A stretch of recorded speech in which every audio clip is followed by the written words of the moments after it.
America. We are endowed by our Creator with certain unalienable rights: life, liberty, and the pursuit of happiness.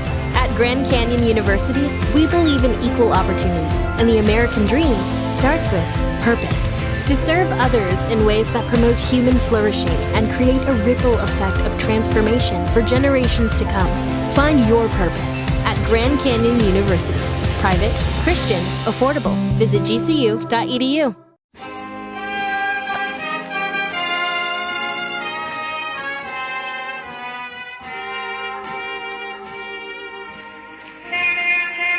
Broadway's my beat. From Times Square to Columbus Circle, the gaudiest, the most violent, the lonesomest mile in the world. Broadway is My Beat with Larry Thor as Detective Danny Clover.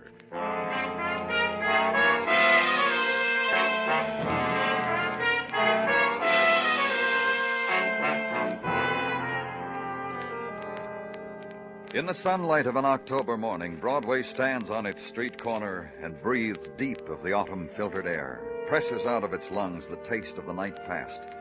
This is the time of day when neon is silent, spectaculars doze. The shadows have not yet found their final shapes, and the pavement is flecked with glints of sun fragments.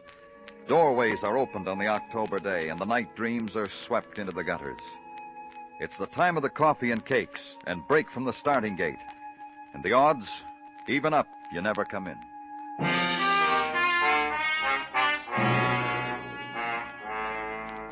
And where I was, the sunlight filtered through Italian damask, swiftly caressed Grecian fragments. A torso in black marble, a head in stone, pocked with antiquity, a glass case with golden coins hermetically sealed against corrosion and desire. And impervious to it all, the man who leaned fastidiously against a Grecian column, then lifted his glass of champagne, silently toasted the bust of Plato, then let the realization flow over him that a policeman was there among his treasures. You respond well, you people, and quickly. Bravo. At headquarters, they said your call sounded urgent. Did they say that? How perceptive of you people. The extraordinary qualities one finds in the most unimaginative of delicious. That's right, Mr. Hanson. No imagination. That's why you'll have to tell me the reason I'm here. It's exquisite. You'll be ravished by it. Shall we set it off with champagne? Look, I reject the bubbly. It's going to be such a grisly day, Mr. Clover. I promise you. It's off to a good start. Goodbye, Mr. Hanson. Come back, idiot man. Come back. In this room full of dead antiquity, there is so much vibrant death, pulsating death. And you turn your back on it. Idiot man. Someone's dead? There will be. Does the statement chafe up an emotion in you? Who? Nola, my wife. Once of such beauty. Such beauty that would put all these my Grecian delicacies to shame. That torso, for instance. It would blush to its tippy toes at the beauty that once was Nola's. But no more. And she's going to die because... There will be violence of one sort or another. Death, it is almost too much to hope for, is it not? Though Nola deserves it. How that old girl deserves it. She's done something? Mm-hmm. Yes. Mm-hmm. She convinced a boy to come here all the way from Europe. An Adonis of a boy. Kurt could turn on the old girl. Young gods turn on old beauty sometimes. Destroy it because it offends their sense of the aesthetic. Kurt Bauer. A young thing with a pair of skis. I fear Nola is playing with her own demise in that boy, and she's not aware of it. No more than she's aware that... That what? That my daughter Connie, by a former, less colorful marriage, also has no love for Nola. You must talk to Connie at her place on Sutton. Ask her why she loathes Nola so helplessly. It'll amuse you. And you, Mr. Hanson, what about you? Why? I, too, am a creature of violence. Delicious, isn't it? I don't know one day to the next how I'll react when something's taken away from me. I fear for Nola, Mr. Clover. Such an exquisite fear. That's why you called us? But exactly. Nola's a lovely old girl. I'd fret if there was so much as a scratch on her. You'll prevent that, you people, won't you? If you can. If you can. And saying it, Mr. Hanson poured himself a drink, moved over to the slender Grecian column, faced me, and took his stance next to Plato. He fingered his mustache, cocked his head, and used a half of his mouth for a smile. That's the way I left Mr. Hanson.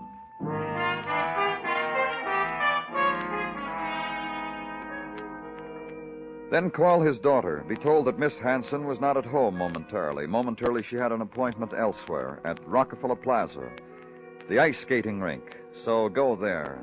Have her paged. Miss Hanson. Miss Connie Hanson, please. And watch the skaters briefly.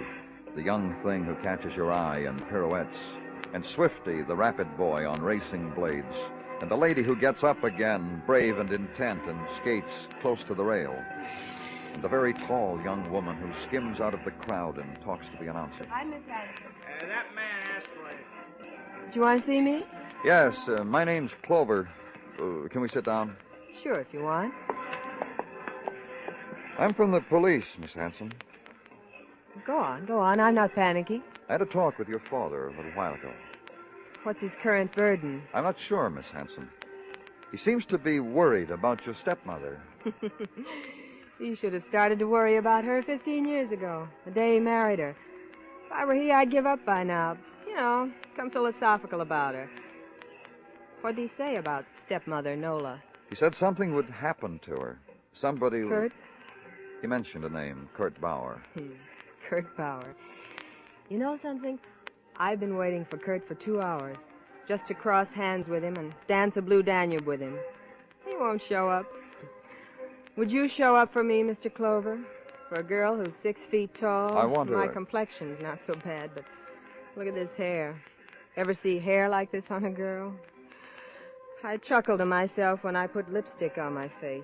Tell me about Kurt Bauer. See me gush? Don't make me do that, Mr. Clover. I'd titter and poke you with an elbow. Well, just tell me who he is. Young man. We found him in the Italian Alps. We? Stepmother, Nola, and I. We were skiing. Something came out of the blue and plopped down beside us and made nasty little slaloms in the snow. That was Kurt.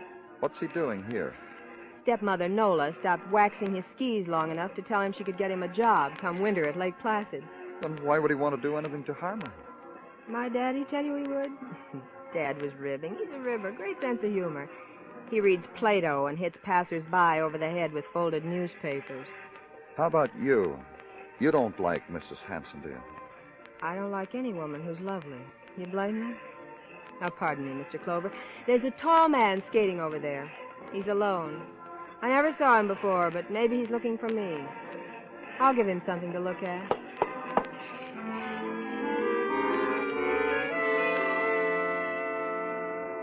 And watch the girl skate away with a surprising grace, glide to the center of the rink, and begin an endless whirling, a whirling whose fuel was disappointment and frustration, the frenetic spinning, turning, cutting of numerals into ice, the magic symbols to draw beauty to her. And it doesn't happen until the awkward crash against the spectator's railing, the clumsy fall that sparked only a laugh, and no one helps her to her feet.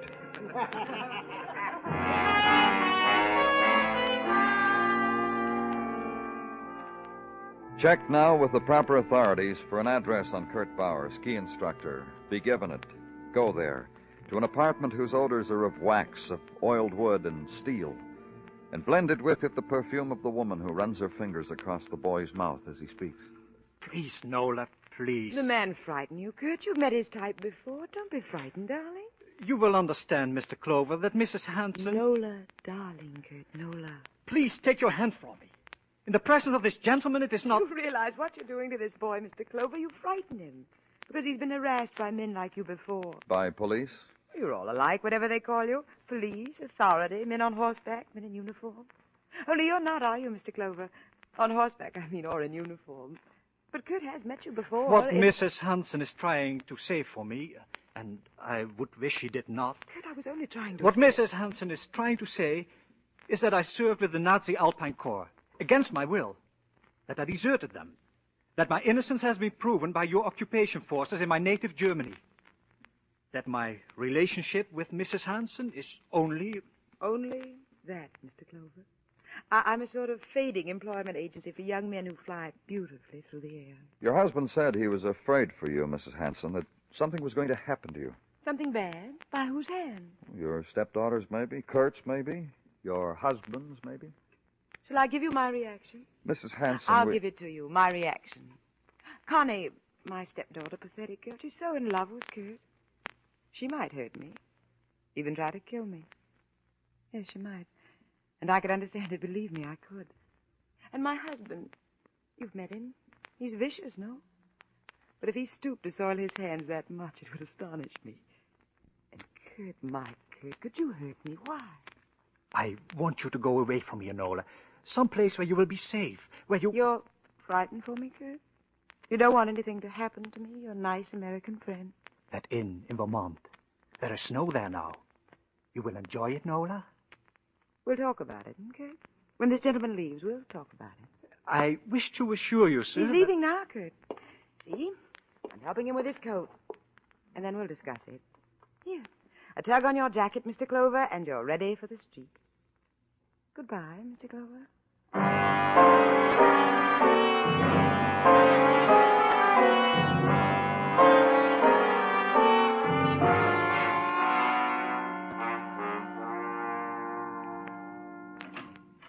Danny? Come on in, Muggavan. What's on your mind? Nothing. Just going home, Danny. How about you? Yeah, a few minutes. You bowling tonight? Yeah, I guess so. Well, don't do me any favors. You don't feel like bowling? Say you don't feel like bowling. Yeah, What's the matter with you? I'm bewildered, Muggavan. You ever get bewildered? That's why I bowl so much. It takes my mind off the many times I'm bewildered. I can't figure those people. Each one of them. Dale Hanson, his wife, his daughter, that Kurt Bauer. What about him? I don't know. If I said they were strange, would you know what I meant? Me either. There's something shrill about all of them, like they were waiting for something to happen, like each was waiting for the other to make a move. One of them was... Danny Clover speaking. Dale Hanson, Mr. Clover. Yes, what is it, Mr. Hanson? Have you been inside Kurt's apartment recently? About 3 hours ago. Why? I suggest a revisit. I strongly suggest it, Mr. Clover. Goodbye. Who was it, Danny? I'll tell you on the way. Come on.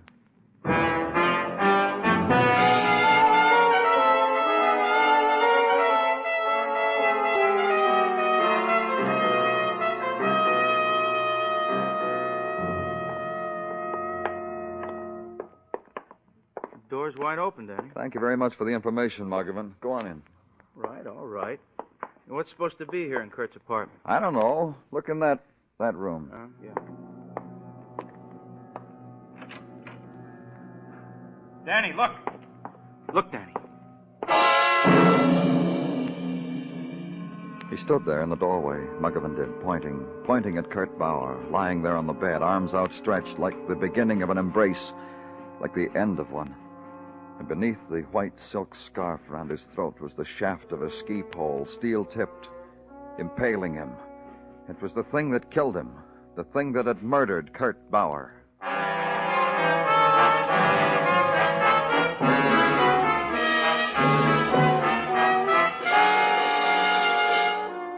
You were listening to Broadway's My Beat, written by Morton Fine and David Friedkin, and starring Larry Thor as Detective Danny Clover. Robert Q. Lewis is in the Waxworks for a solid hour of pop tunes every Saturday night on CBS Radio. If you go in for Tin Pan Alley favorites, come in for Robert Q's Waxworks just a little bit later tonight on most of these same stations. Robert Q's name guests who know their music and sometimes sing it. America's discs America currently sold on. Enjoy them all on Robert Q's Waxworks later tonight on CBS Radio.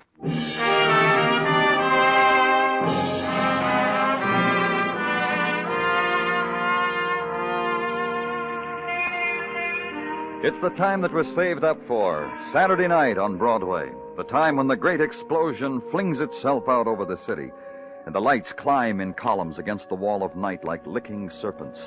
Crowd gathers to give it voice, the hawkers, the gawkers, the hurry-up boys, the take-it-easy girls, the laughers, the weepers, the footsteps, the sigh of silk, the whispers.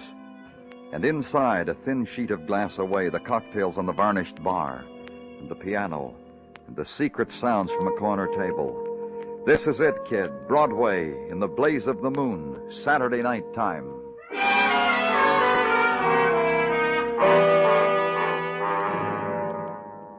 And the night had an hour in it to find a man murdered, to consider him, to watch the police technical department attend him, to talk to the medical examiner, the hour to officiate, then to leave, and to make a call to Dale Hanson, summon him to headquarters. For the first time in my life, Mr. Clover, I feel, well, municipal, like a citizen. It has the shade of a sensation about it. You knew we'd find Kurt Bauer dead, didn't you? Of course. I called you from the phone next to his deathbed. I've been complimented before on my presence of mind, so you needn't bother. Did you kill him, Mr. Hanson? You are Mr. Clover's, I suppose you people would say, sidekick? Did you kill him? Certainly not. I went to give him his fee for making my dear ones proficient on ice. Let's see that medical examiner's report, Muggavan. Thanks. Kurt Bauer died at about 7 o'clock, according to this. And I called you at 9. From 6 to 8:30, I was being sweated and massaged. You may check my club, the Hermitage Club. Well, check it, Muggavan. Gramercy 51110. Let me ask you something, Mr. Hanson. Certainly. You tried to throw us off the track, didn't you? Told me your wife was in danger while it was... Believe me, this whole turn of events is merely a pleasant surprise. Who killed him, Mr. Hanson? I suppose someone whose forte is pleasant surprises. I caused you to frown. Forgive. Did you know your daughter was in love with him? She'll grieve. And your wife? My wife is a foolish woman, and harmless. Her attempts to recapture a lost youth is saddening, but I bear with it. I just spoke to a master named Bill, Danny. Yeah? Yeah, he baked him and massaged him from 6 to 8. Give him a half hour to get dressed. You're in the clear, Mr. Hanson. You can get out of here.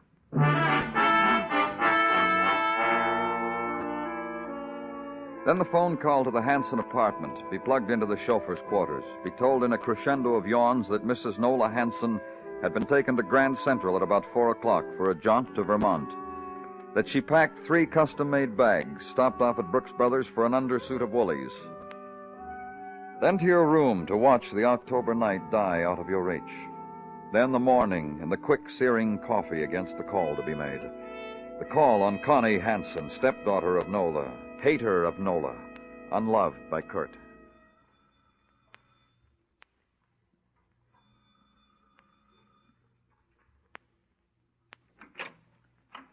Miss Hanson, please. Well, who are you? Police. Oh, now, you mustn't trouble Miss Constance with why she tried to do away with herself. She tried to commit suicide? When? Last night. Can I see her? Well, doctor left things like you to my discretion. Can I see her? Well, I don't see what harm it'll do. Come along.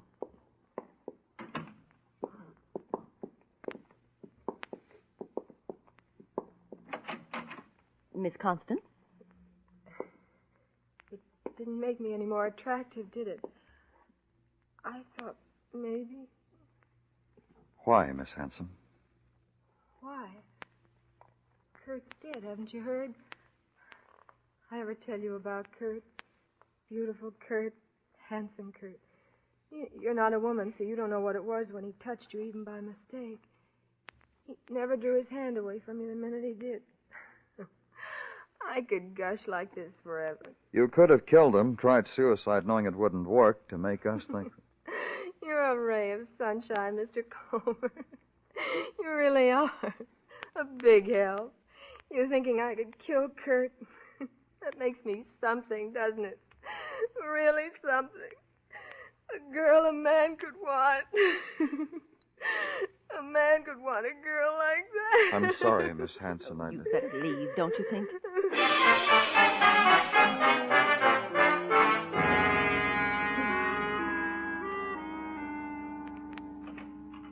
Danny?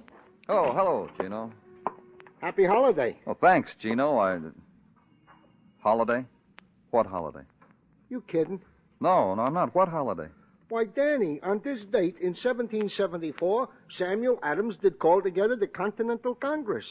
Oh, I guess it slipped my mind. Don't let it bother you. Last year I forgot, too. And, Danny, to celebrate this auspicious occasion, I gave my oldest, Emilio, a new Columbia bicycle. Why, what a happy, laughing lad he was upon receiving it. I'm sure he was. Well, Danny, let us not twaddle. To work. If you insist. As indeed I do. However, the news I have to give you is pause. It's what? Pause. Not much of it. I put in a phone call to Vermont, and the inn where Mrs. Hanson is staying. She was out walking the hills, so I left a message to get down here post-haste. Now, what else do you know? Well, I already told you, Danny, that the news was... hello, Muggerman. Hi, Gino. Danny, Yeah?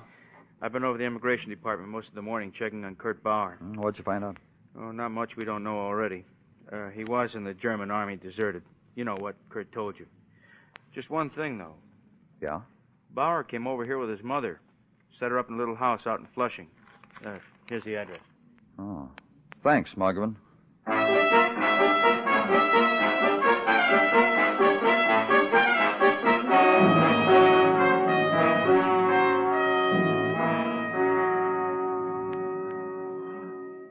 Kurt was something fine, Herr Clover. Something beyond your understanding. I met him, Mrs. Bauer. Talked to him. He told me he was a deserter. My Kurt was a man of intelligence. When promises, dreams were not what they pretended to be, Kurt fled from them, as he fled from your authorities in our country. He said he'd been an unwilling Nazi, and that he was cleared. He was, but it was still flight, because Mrs. Hanson beckoned. She loved him. Many have loved Kurt.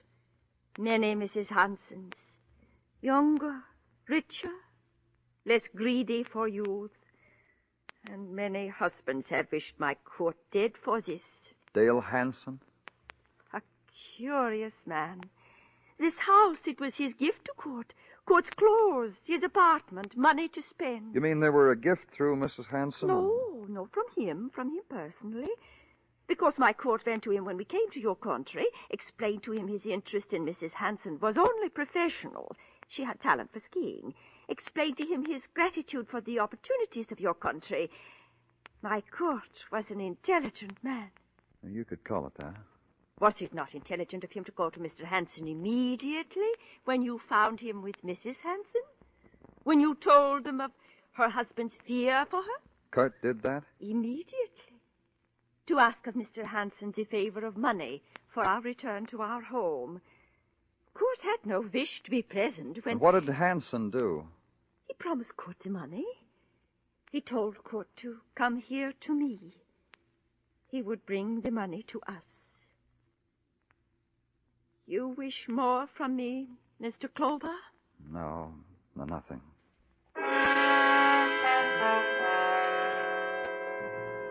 And leave there, get back to Manhattan and back to headquarters. Check in and make another phone call. Call Vermont and talk to a desk clerk and be given answers.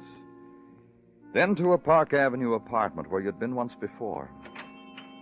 Mr. Clover, come in. And watch Mr. Hanson as he took up his post again next to Plato. And then notice that to the room another treasure had been added, his wife, Nola Hanson. This is a delight.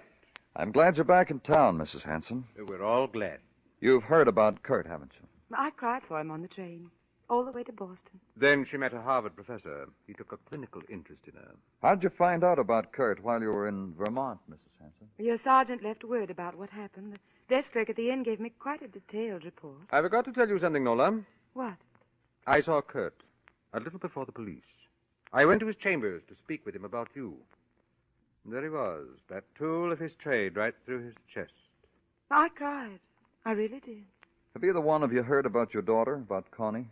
Yes, she tried to commit suicide. Well, she does that frequently, Mr. Clover. However, she's very careful not to succeed. By now, she knows precisely to the pill her limit. She never exceeds it. Poor, desperate girl. I wish I could feel more fatherly about her. Well, how could you, dear? Connie's so tall, and you know. Let me ask you something, Mrs. Hanson. Yes? When I first met you, you were with Kurt Bauer. You were a different person. Nola has that talent.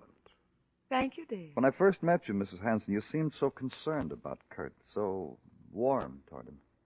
Well, he was alive then. That's your talent, huh? Precisely alive. Kurt was something shining, vibrant. Dead? Well, he's dead. He sure is. Well, Nola? Mr. Hanson. Don't be embarrassed, Mr. Clover. Nola and I will say our goodbyes right in front of you. You planned it all, didn't you, Mr. Hanson? Exceedingly well, don't you think? Well, let a girl in on it, will you, boys? What are you two talking about? About something exquisite, Nola. I had a man murdered, and Mr. Clover can't touch me. You murdered Kurt? I didn't say that, my dear. What time did you catch the train for Vermont, Mrs. Hanson? Oh, well, let me see now. The chauffeur drove me to the station a little before 4, and the train left soon after that. The train left, but you didn't. What do you mean? There was a train at 4 and another one at 8. You took the one at 8. I called the inn at Vermont. You arrived too late to have taken the 4 o'clock train. You mean I stayed around that dismal station all that time? You don't pay attention, Nola. He didn't say that either. That's right, I didn't. You didn't stay at the station. You used that time to murder Kurt Bauer. Me? This is very important, Nola. You really should make an effort to concentrate. He said you. Your husband said he had a murder committed. And he was right. He had you commit the murder, Mrs. Hanson. Dale, you expect me to listen to that? I do. Indeed, I do. Your husband's a clever man. He understands people. He knows how people close to him will react. Right. He set something in motion, Mrs. Hanson, through me. He used me to frighten Kurt away from you. I told Kurt that something might happen to you. Kurt didn't want to be mixed up in it, so he ran. Like he always ran from everything, whenever there was trouble. Kurt didn't run, I ran. Kurt told you to go. While you were away, he planned to leave the country. I found that out, too. I drew a diagram about what was going to happen. It has. So, congratulate me, Nola. Dale, help me. That's more emotion than you've shown to me for years. Truly, Nola, I've missed it. That's why I did what I did. I grew bored about being embarrassed among my friends about you. Dale, help me. So you killed Kurt, Mrs. Hanson, because he was walking out on you. He told you that when you were waiting for the train, when you went to see him. Listen to me, Dale. You've got to help me. I was foolish. I was foolish before. You stopped me before. All you had to do this time was to tell me to stop. And it was innocent, Dale. You know that. But listen, Dale. I was doing it for Connie, for your daughter. She's so unattractive. I was trying to convince Kurt to be kind to her, to love her. Don't you see? Don't you see, Dale? And when you do have an emotion for me, my dear, it's so distasteful. Goodbye, Nola.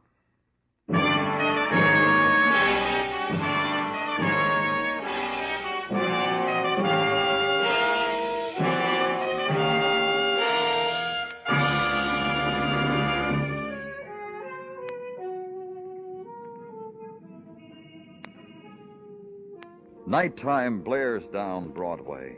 The canyon streets gather it in like some passion.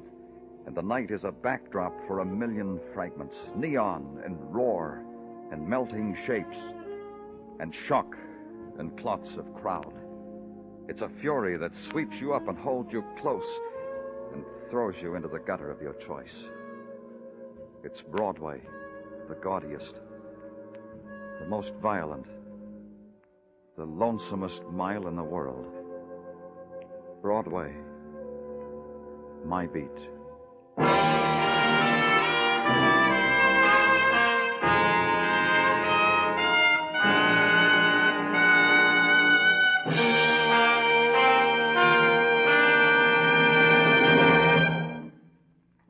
Broadway's My Beat stars Larry Thor as Detective Danny Clover, with Charles Calvert as Tartaglia and Jack Crucian as Muggavan.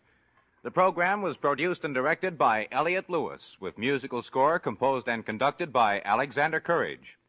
In tonight's story, Betty Lou Gerson was heard as Nola Hanson and Ted Osborne as Dale Hanson. Featured in the cast were Mary Shipp, Irene Tedrow, and Robert Boone.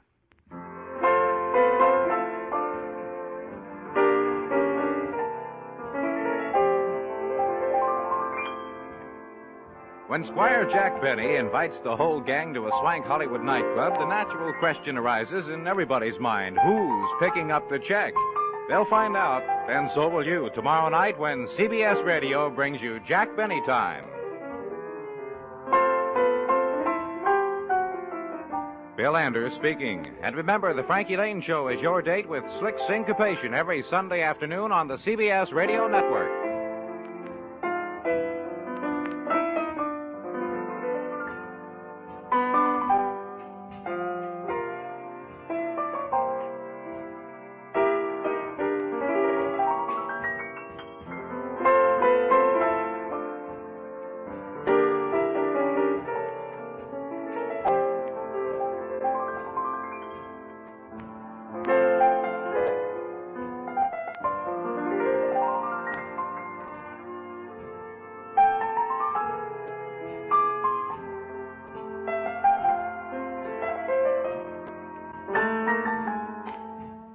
America. We are endowed by our Creator with certain unalienable rights: life, liberty, and the pursuit of happiness.